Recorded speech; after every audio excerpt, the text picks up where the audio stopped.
20절까지입니다. 마태복음 28장 19절부터 20절까지 우리 한 목소리로 우리 두 절이니까요. 우리 함께 합독을 하겠습니다.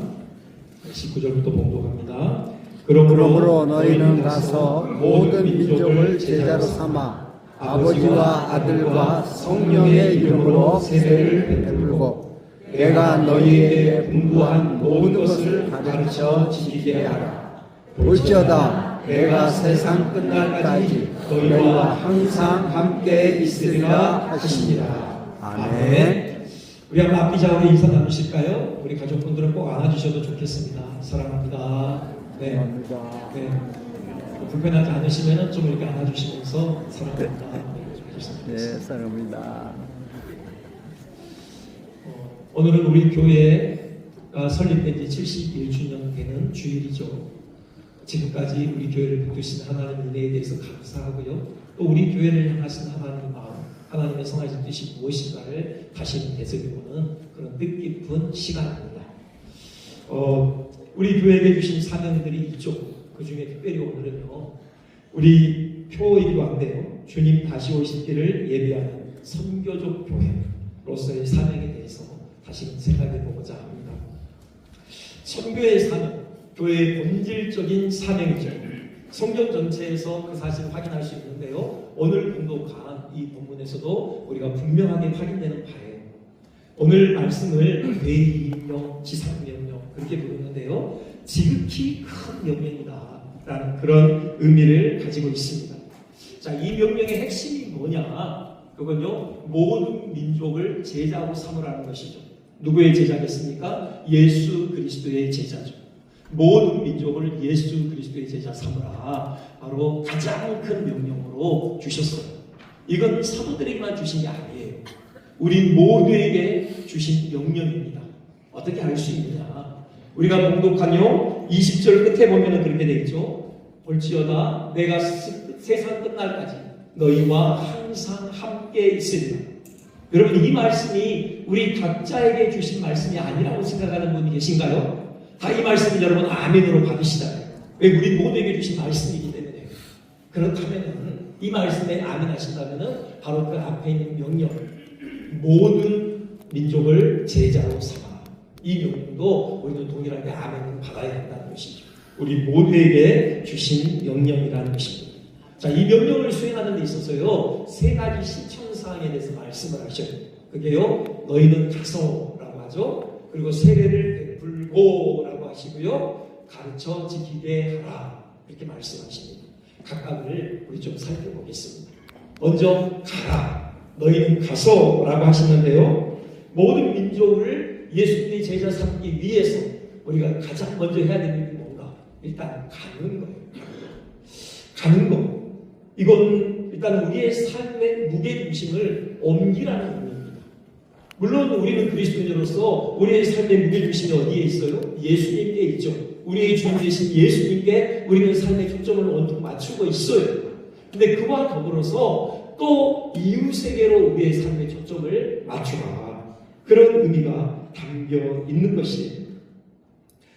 바로 전도 대상자에게 우리의 삶의 초점을 맞춰야 한다는 것이죠. 이 전도 대상자 사실 상당히 범위가 넓어요. 모든 민족이라고 하시잖아요. 그러니 우리는 할 수만 있으면 온 세상을 품어야 해요. 세계를 품은 그리스도인이 되어야 합니다. 그 하박국 선지자가 그런 비전을 봐요. 2장 14절에 선포하고 있는데, 물이 바다를 덮은 같이 여호와의 영광을 인정하는 것이 세상에 가득하게 되는 이 비전을 보거든요. 그리고 선포했거든요. 이 비전을 우리 가슴에 품어야 한다는 것이에요. 물이 바다를 덮은 같이 온 세계가 여호와를 아는 지식으로 뒤덮이는 우리 그 날을 바라보며 그 비전을 우리의 가슴에 품어야 한다라는 말씀인데요. 자, 그와 동시에 우리는 구체적으로 어느 한 민족을 품을 수 있어요. 사실 우리 교회가 섬기고 있는 선교사님들이 계시죠. 여러분 혹시 아십니까? 나라를? 일단 스페인이 있고요. 그 전에 우리의 파송 선교사님이신 정모유 선교사님께서 사역하시는 베트남이 있고요. 또 태국의 장성춘 선교사님, 캄보디아의 장진기 선교사님, 그 다음에 필리핀의 김광호 선교사님, 남아공의 윤영욱 선교사님, 그다음 라오스의 김현미 선교사님, 이렇게 우리가 7개국의 선교사님들을 함께 협력하고 있어요. 이 민족들을 우리 가슴에 품는 것입니다. 우리의 삶의 초점을 그 나라, 바로 그 땅에 살고 있는 민족들에게 두어라. 지금 그런 의미의 말씀인 것이죠. 그러다 보면요, 하나님의 감동에 의해서 우리는 그 땅으로 옮겨갈 수도 있어요. 제가 미리 좀 설교의 내용을 아이들과 나누는 시간이 있었는데요. 첫 번째 되지, 가라. 이 말씀을 제가 조금 하는데 갑자기 둘째가 그 형 보고, 큰 아들 보고요, 형 보고 선교사로 나가라는 얘기야. 그러더라고요. 저는 그런 의도는 아니었거든요. 근데 뭐 아마 본인 마음에 뭔가 기분만 뭔가 있어서 그걸 구상한 것 같다는 생각을 해보는데요. 그렇게 감동을 주시면은 우리는 선교지로 나갈 수 있습니다. 평생을 헌신할 수 있어요. 그렇지 않으면은 우리 생애에서 몇 년 정도 우리가 단기로 또 선교 현장을 섬길 수 있고요. 그렇지 않으면 매년 며칠이라도 아웃리치로 우리가 또 선교 현장을 밟을 수 있어요. 돌볼 수 있습니다. 라는 능력 안에 담겨 있는 의미예요. 그뿐만 아니라요. 사실 여기서도 우리는 타민족을 섬길 수 있어요. 우리나라에 많은 이주민들이 들어와 살고 있어요. 작년 통계를 보니까 260만 명이 육박을 했더라고요. 많죠. 인구의 5%에 해당되는 비율입니다. 여러분, 그래서 많은 교회들이 이곳에 거주하고 있는 외국인들을 섬겨요. 우리도요, 다음 주 토요일 날 미용봉사팀이 네팔 노동자 교회에 방문합니다. 우리가 그들을 어떻게 섬길 수 있을지 돌아보기 위해서 첫 만남의 시간을 갖거든요. 이런 식으로 가라. 그것은 이 땅에 있는 또 많은 외국인들, 노동자들, 우리가 그분을 가슴에 품는 그분들 삶의 곁으로 다가가는 것을 의미해요. 여기 모든 민족에는요, 물론 우리 민족을 빼놓을 수가 없죠. 우리가 한 민족도 포함이 되어 있어요. 아직도요, 우리나라 사람들 중에 예수님을 알지 못하고 믿지 않는 사람들이 많아요. 특별히 하나님께서 우리를 세우신 그 삶의 현장, 캠퍼스, 직장, 거기에 아직도 불신자들이 많이 있잖아요. 그들을 품으라는 거죠. 그들 곁에 복음을 들고 서라는 것입니다. 그게 가라라는 예수님의 명령 안에 담겨있는 의미죠. 다시 말씀드리지만 우리의 삶의 무게중심을 우리에게서 바로 이웃에게로 옮겨놓으라는 것이죠. 여기에는요, 헌신이 따라요. 희생이 동반되어집니다.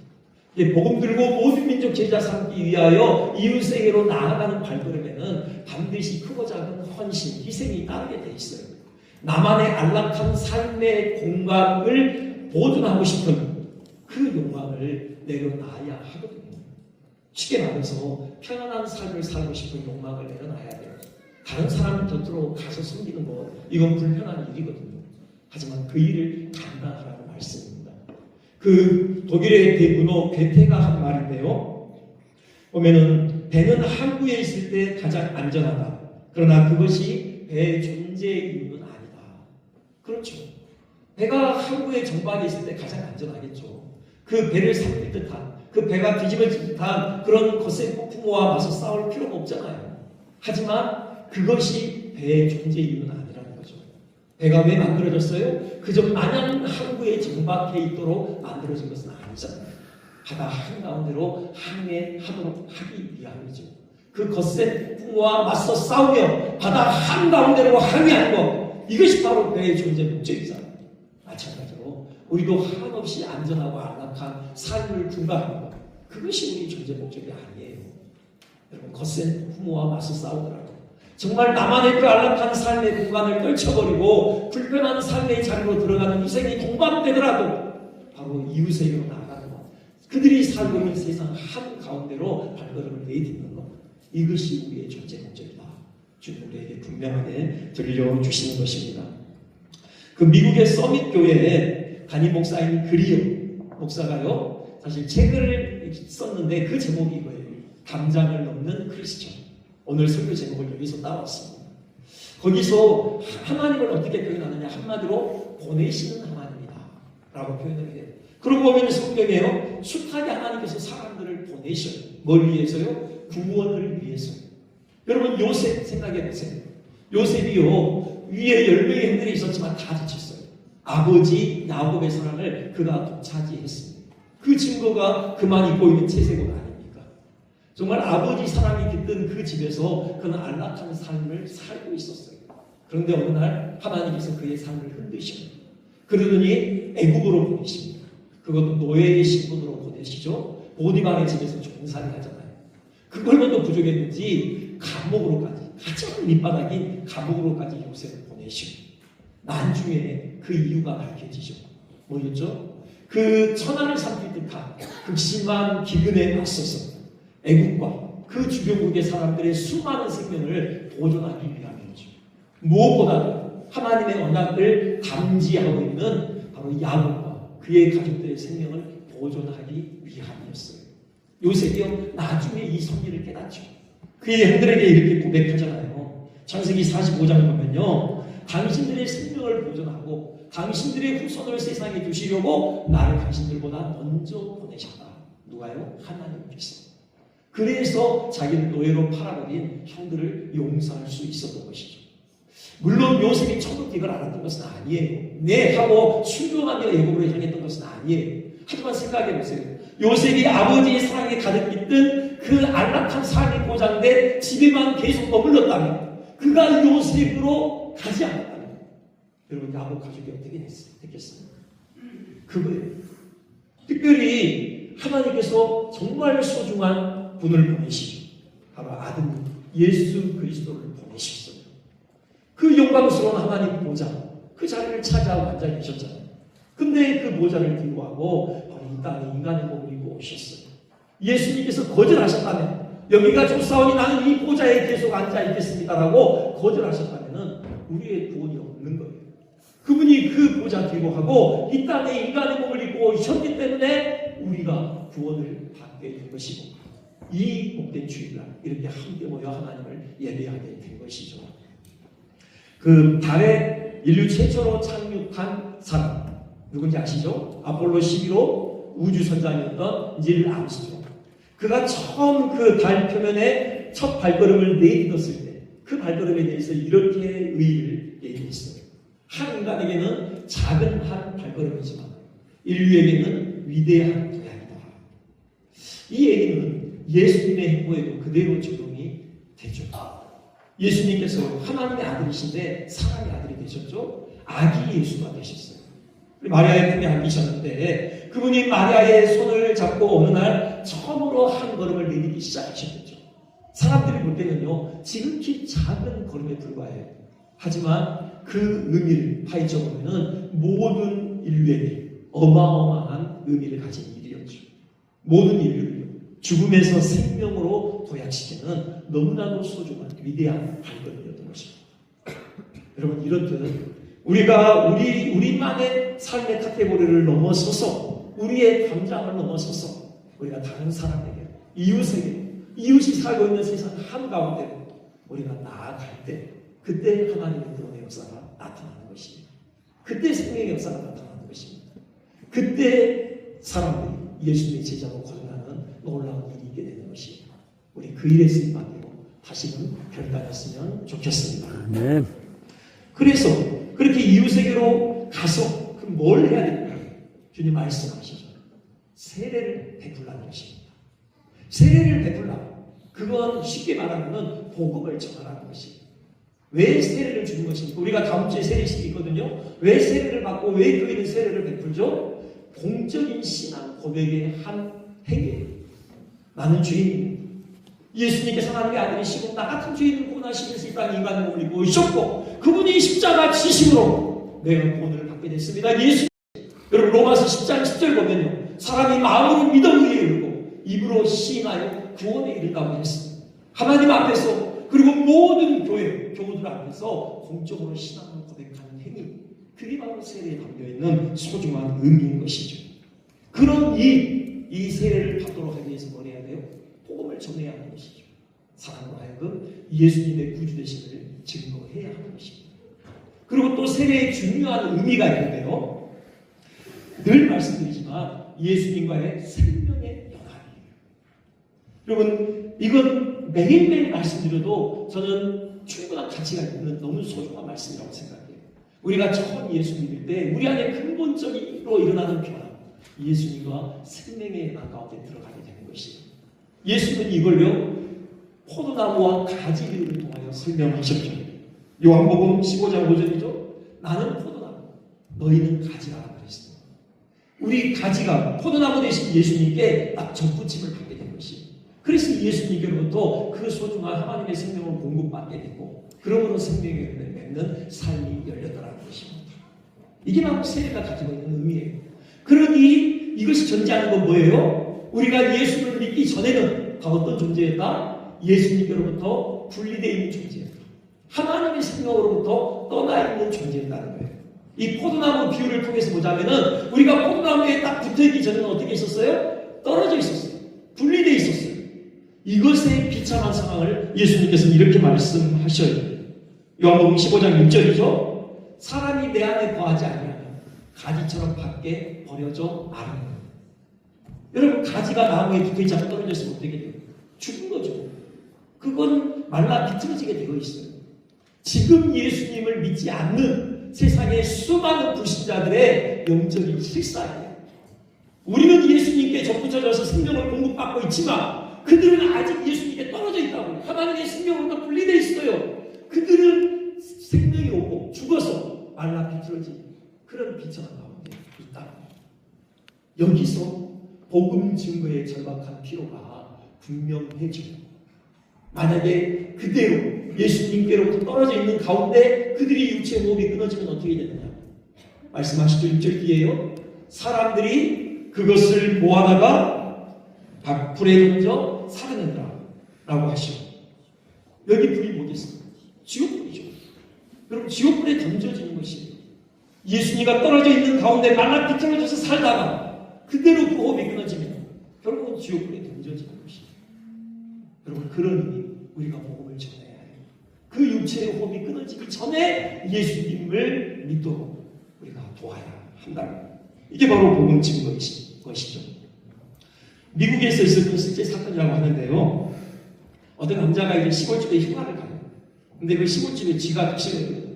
그 아픈 게 있기에 쥐를 잡아야 되겠다 하고 그 과자에다가 쥐 하나 잔뜩 묻혔어요. 그래서 이제 상자를 조수석에 딱 이제 놨죠. 그래서 시동을 켜고 가려고 하는데 깜빡한 게 있어요. 뭐가 놓고 왔거든요. 시동을 켠 채로 집에 들어가서 그것을 가지고 나왔어요. 그런데 자동차가 없어졌어요. 도둑이 그대로 몰고 가버린 거죠. 너무 당황했습니다. 이 주인이. 왜 당황했겠습니까? 뭐 자동차를 잃어버린 것도 당황스러운 일이지만 그보다 더 중요한 거 있잖아요. 조수석에 놓은 쥐알이 잔뜩 묻은 과자 상자. 혹시 무심코 도둑이 그걸 집어먹으면 죽을 수도 있는 문제예요. 그래서 어떻게 했냐, 이 주인이 바로 경찰서를 찾아가죠. 이 사실을 이제 신고합니다.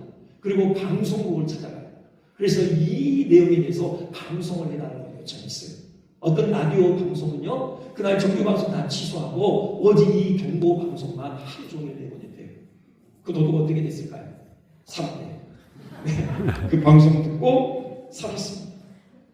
여러분, 남의 자동차를 훔치는 거, 이거 결코 용인될 수 없는 나쁜 행동이죠. 하지만 그것 때문에 그 생명이 쓰러지게 그냥 놔둘 수는 없는 것 아닙니까? 자동차보다 생명이 더 소중하거든요. 아니, 이 세상에는 그 무엇보다도 사람의 생명이 더 소중해요. 하나님의 영혼의 생명이 얼마나 소중하겠냐. 불멸이에요. 영혼이 가는 것입니다. 이 육체적인 생명은 길어봤자 100년이에요. 이 육체적인 생명이 예수를 알지 못한 채 끊어지면은 영원히 지옥불에 던져진다는 거죠. 여러분, 그 일은 우리가 막아야 되지 않겠습니까? 그래서 절박한 마음으로 우리는 이웃에게 가서 복음을 전해야 한다. 그 사실을 예수님께서 우리에게 말씀해 주고 계신 것입니다. 하나 더 있죠? 그렇게 세례를 베푼 다음에 가르쳐 지키게 하라고 말씀하셔요. 예수님께서 분부하신 모든 말씀을 가르쳐 지키게 하라는 것이죠. 그러니까 한두 가지 말씀이 아니에요. 모든 말씀에 순종하는 삶을 살도록 인도하라는 것입니다. 사실 이게 세례받은 자의 삶에 마땅한 기결이에요. 세례 때 예수를 나의 구주로 고백하잖아요. 예수를 나의 주님으로 고백하잖아요.